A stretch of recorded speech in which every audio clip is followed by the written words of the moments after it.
et bonsoir, soyez les bienvenus dans cette nouvelle édition du journal en français. Voici les titres.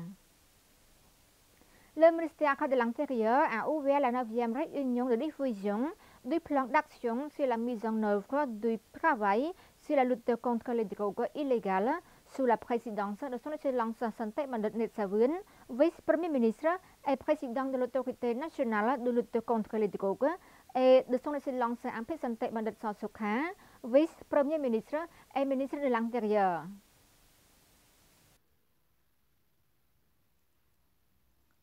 Veuillez noter qu'au premier trimestre 2024, la police a réprimé plus de 1800 cas de délits liés à la drogue dans tout le pays, parmi lesquels le département antidrogue de la Commission générale de la police nationale a réprimé 181 cas et arrêté 548 suspects, dont 35 femmes. Près de 2 tonnes de drogue ont été confisquées et les bureaux de police de 25 villes et provinces ont réprimé 1631 cas, arrêté 3903 suspects, dont 270 femmes, et confisqué plus de 80 kg de drogue. Son Excellence Ampé Santé Mandat Sosokha a considéré que cette réalisation reflète réellement l'attention de toutes les parties prenantes dans la répression et la prévention des drogues illégales au Cambodge, conformément à la phase 1 de la stratégie du Pentagone et à la volonté ferme de Son Mahathir Thappaday Hotmanet, Premier ministre du Royaume du Cambodge. À cette occasion, Son Excellence le vice-premier ministre Netsavun, au nom du président de l'autorité nationale de lutte contre les drogues, a annoncé 4 points aux responsables concernés liés à l'utilisation d'équipements de test, la méthode de test, la confirmation des résultats de test et les mesures pour ceux qui ont positif aux drogues. Son Excellence le vice-premier ministre Netsavun et Son Excellence le vice-premier ministre Sosokha se sont engagés à lancer de nouvelles mesures clés pour lutter plus activement et plus efficacement contre les drogues illégales au Cambodge, conformément à la vision avisée de Son Mahathir Thappaday Hotmanet, Premier ministre du Royaume du Cambodge. Son Excellence le vice-premier ministre Sun Chanthol fait un exposé sur le projet de canal Phú Nhuận Đại Chố aux dirigeants, fonctionnaires, professeurs et étudiants venus des universités de Phnom Penh. Son Excellence le vice-premier ministre Sun Chanthol, premier vice-président du Conseil pour le développement du Cambodge et président du comité interministériel chargé de promouvoir la mise en œuvre du projet de route de navigation de canal Phú Nhuận Đại Chố, a souligné que le Conseil pour le développement du Cambodge a pour le rôle du gouvernement royal de promouvoir les investissements avec des résultats efficaces et efficients qui bénéficieront au peuple cambodgien grâce à l'augmentation des investissements. Concernant le projet de canal Phú Nhuận Đại Chố, Son Excellence le vice-premier ministre Sun Chanthol a déclaré que la mise en œuvre du projet, qui est le canal historique du Cambodge, est une sage initiative de Son Maha Sena Padilidjo Hun Sen, président du Sénat du Royaume du Cambodge, ancien premier ministre, et est actuellement mise en œuvre par Son Mahathir Thappaday Hotmanet, premier ministre du Royaume du Cambodge, tout en favorisant le développement futur du projet de canal Phú Nhuận Đại Chố. Il a poursuivi que ce projet reliera le système du delta du Mekong et la route maritime sur une longueur totale de 180 km avec un budget total d'environ 1700 millions de dollars américains en tant que projet d'investissement BOT situé depuis de Praitakau, traversant Praitaek et Praitahing, en continuant vers la mer dans la province de Kep, en traversant 4 provinces dont Kondal, Takeo, Kampot et Kep. Selon l'estimation, au total, 1,6 million de personnes vivent des 2 côtés du canal, bénéficieront de ce canal. Le projet de canal Phú Nhuận Đại Chố mesure 100 mètres de large en haut, 80 mètres de large en bas et 5,4 mètres de profondeur. La construction devrait durer 4 ans à compter de fin 2024. Le vice-premier ministre a en outre informé que la construction du canal Funod-Regio est une responsabilité historique des dirigeants. C'est pourquoi il existe une étude très claire sur l'impact. Après l'achèvement de ce projet, le Cambodge recevra de nombreux avantages tels que la réduction des distances et des coûts de transport actuels, la création de zones commerciales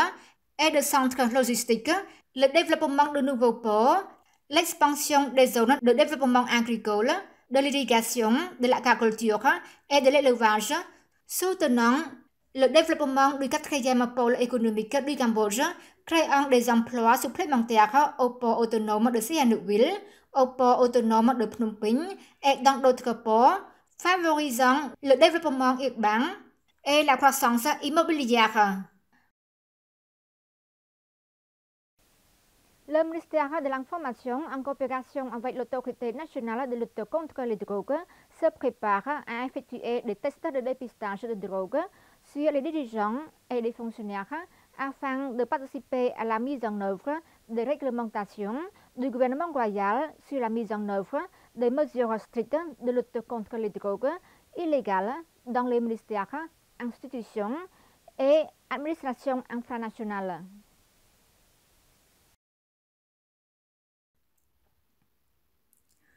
Son Excellence Ned Petra, ministre de l'Information, a déclaré que les travaux de dépistage de drogue dans les rangs des fonctionnaires du ministère de l'Information ont été effectués conformément à l'ordre du chef du gouvernement royal numéro 1 du 20 février 2024 sur l'introduction des mesures strictes pour lutter contre les drogues illicites dans les ministères, les institutions et les administrations infranationales.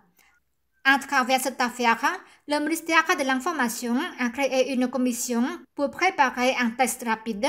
dans l'usine des fonctionnaires, des dirigeants du ministère de l'Information, et cette commission interne est mise en place pour examiner les plaintes en cas de problème.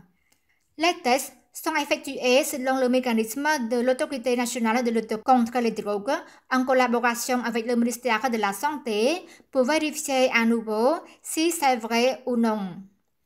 Selon le rapport de l'Autorité nationale de lutte contre les drogues, jusqu'à la date du 29 avril 2024, certains ministères, institutions et administrations infranationales ont été chargés de mettre en œuvre cette réglementation en effectuant des tests rapides de dépistage de drogue dans l'usine des fonctionnaires sur 56 445 fonctionnaires, agents de la police nationale,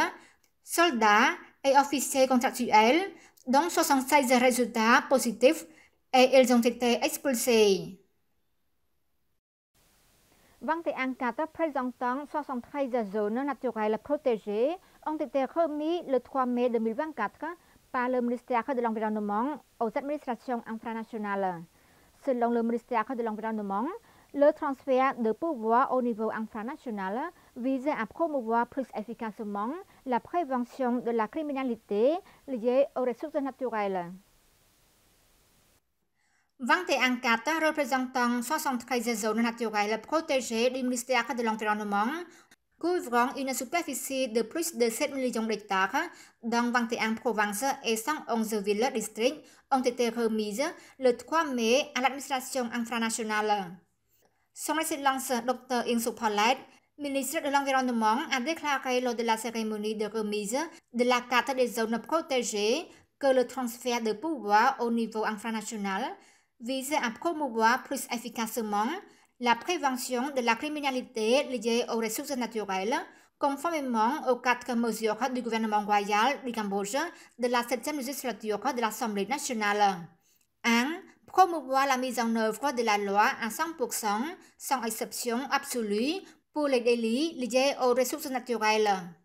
2. Coopérer avec les autorités locales de la capitale et des provinces qui ont la tâche de gérer les ressources naturelles de manière plus étroite et plus efficace en fournissant la carte de localisation des zones protégées à l'administration infranationale afin de réduire les conflits d'utilisation des terres et garantir une utilisation sûre des terres dans les zones protégées, tant sur les terres publiques de l'État que sur les terres privées de l'État et les terres privées des zones communautaires. 3. collaborer avec le commandement de la gendarmerie nationale, de l'unité d'anticorruption, en plus de la coopération avec les autorités locales. Et 4. Reboiser pour augmenter la couverture des forêts à 60% d'ici 2050. Son Excellence le ministre de l'Environnement a également souligné qu'en réponse à la prévention des crimes liés aux ressources naturelles, le gouvernement royal du Cambodge de la 7e législature de l'Assemblée nationale, sous la direction de Sri Mahabubor Thappadei Honmanet, Premier ministre, a prêté une attention particulière et a ordonné directement de prévenir et de mettre fin à tous les crimes contre les ressources naturelles et les forêts de manière plus efficace par une coopération étroite, un partage régulier d'informations afin de gérer, protéger et conserver notre ressource naturelle pour les générations futures. C'est la fin de notre journal. Merci pour votre fidélité au journal en français. Au revoir et à demain.